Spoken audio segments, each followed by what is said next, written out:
What's up guys, and welcome to another episode of Career Mode episode 131. And we start today's episode off with a game against Juventus at the San Siro. Juve, who have been really disappointing in the league this year, got off to a terrible start. They're currently sitting in 10th, I think it is, in the Serie A.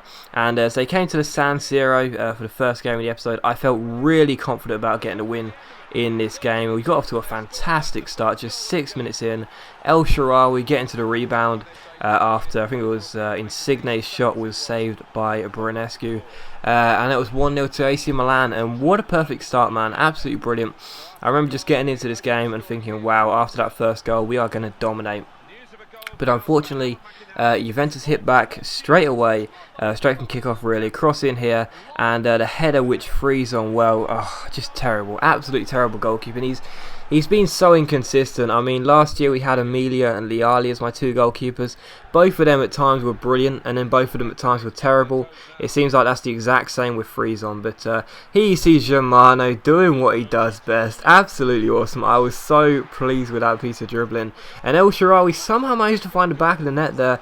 I'm not really sure what happened. I think his shot actually came off the goalkeeper, and probably wasn't even going in. Probably wasn't going to even go out for a goal kick. Would have gone out for a throw in on the other side. But yeah, El Shaarawy's shot just seemed to smack, I think it was the goalkeeper, and then go into the back of the net. But 2-1, the lead back in front for AC Milan.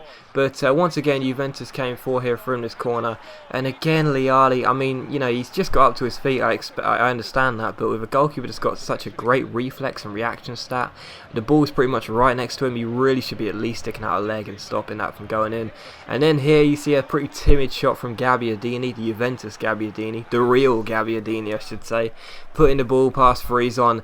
3-2 to Juventus. He was just having a nightmare, but I thought it surely can't get worse than this. But Paul Pogba played a great ball into Gabbiadini here, and once again, I mean, okay, he's only about 8 yards out, but the shot was basically right at him for somehow. It just seemed to go through his gloves.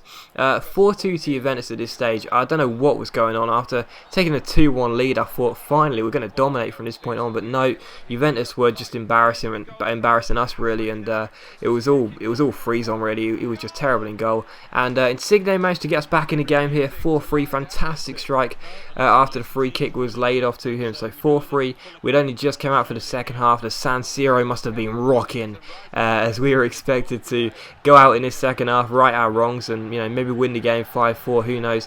We were playing a real high line, trying to press Juventus here, but unfortunately that came back to haunt us because they played the ball around really nicely here, found the gaps in my defence. Great ball through here, and okay, my defending was quite poor there, I do accept that, but again, Friison just sticks out a leg, doesn't even dive for the ball. Jordan Rhodes puts it past him, and I thought, that's it, I've had enough. I had to sub off my goalkeeper. He was having such a bad game. It was embarrassing as hell. I mean, there was one of those crosses as well that came into the box just before half time where he just dropped the ball, and thankfully I managed to get the ball away. He was having an absolute nightmare. I had to sub him off, and Leali came on, and that is as embarrassing as it gets when you got to sub your goalkeeper off. It was that bad. But Leali here, I mean, even he didn't cover himself in much glory. I mean, to be fair to Leali, I can actually defend him on that one because that header took a deflection from Jordan Rhodes, one of my old Blackburn players. But yeah, Leali couldn't even stop that shot. And 6-3 the final score, 5 goals let in by Friison in that game. Embarrassing. And this is what the league table looks like. 3 points behind Napoli, who lead with 7 wins from their first 8 games. We're also level on points with, I think that was Inter Milan. So yeah, it's been an okay start to the season, but really I want to be in that first place position coming into halfway, and halfway through the first half we're not doing that at all, and we've got to get closer to Napoli really. But in the second game of the episode, we take on Porto in the Champions League. Rested pretty much my entire side. I felt I had to really, because that was just such a bad game against Juventus, and De Luca gave us the perfect start 24 minutes in. Fantastic finish after his Ronaldo chop set him through. And here you see Kim Ojo here getting past Otamendi. Absolutely brilliant from Mr. Reliable. Goes through with his left foot. What a shot that was. I got to say, that just seemed to bend perfectly, just get himself inside the near post to make it 2-0, which is how the game finished. So a clean sheet for Leali, which was very nice to see after conceding 6 goals in the last game. And yeah, one for Mr. Reliable in Kim Ojo, and one for De Luca, who's really coming into his own at the moment, playing some good football every time I play him. But once again, we have a performance review at the end of that game to see whether we'll be staying on a South Korea manager. And again, I know some of you guys have said I should be leaving South Korea and trying to take a major nation like France, Italy, Spain, Germany, Brazil. But to be honest, I really want to stay at South Korea. You know, we've got the World Cup at the end of the season, and I really want to stay at South Korea. I really want to get them to a World Cup final. We got so close last time. Granted, we were playing on a lower difficulty in world class. We got so close getting to the semis. I really want to go one step further and get them to the final. And who knows, maybe in 2022 we'll actually manage to get them the World Cup in. Actually managed to get them the World Cup. Yeah, what was I trying to say? Something else. But I want to stay with South Korea. But in the following game here, we take on Roma. And 3 minutes in, Marco Shikushi. What a fantastic strike that was. Absolutely brilliant by my number 7. 3 minutes in, 1-0 to Milan, but I thought I'll have to be careful because obviously we went in front against Juventus early on and look how that planned out, and unfortunately once again it was another case of letting our guard down. My defending was poor, Wellington took advantage and Roma were on level terms, but he see Massey finding El Shaarawy. He found Jethro Willems to El Shaarawy once again. What a great touch that was to get himself inside. Managed to get past his man eventually with a Ronaldo chop, cuts inside and fizzes the ball into the top corner. 2-1 to AC Milan.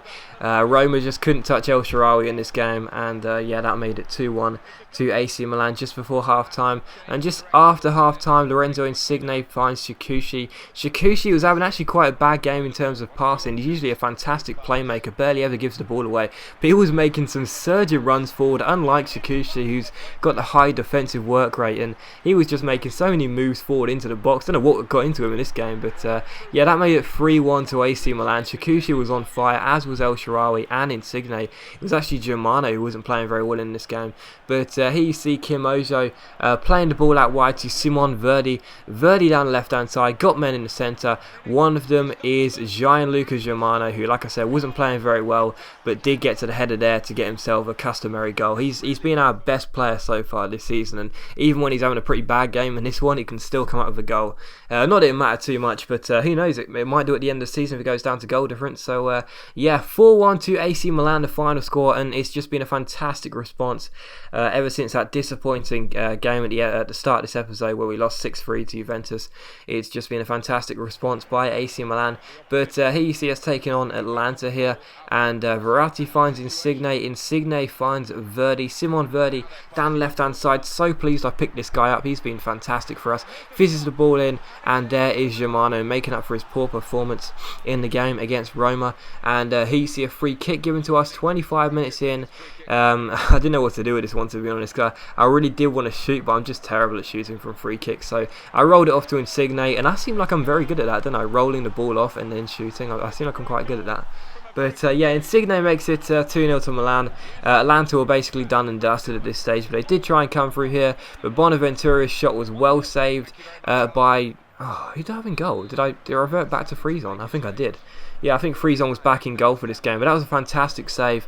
And here you see the cross come in, it's headed away, comes out to Mario Lungo, and once again the goalkeeper, yes it is Friesen, I remember I put him back in goal for this game to see how he'd do, and he was having an absolute stormer. Here's another fantastic save by Alberto Friesen, and he certainly made up for that poor performance against Juventus.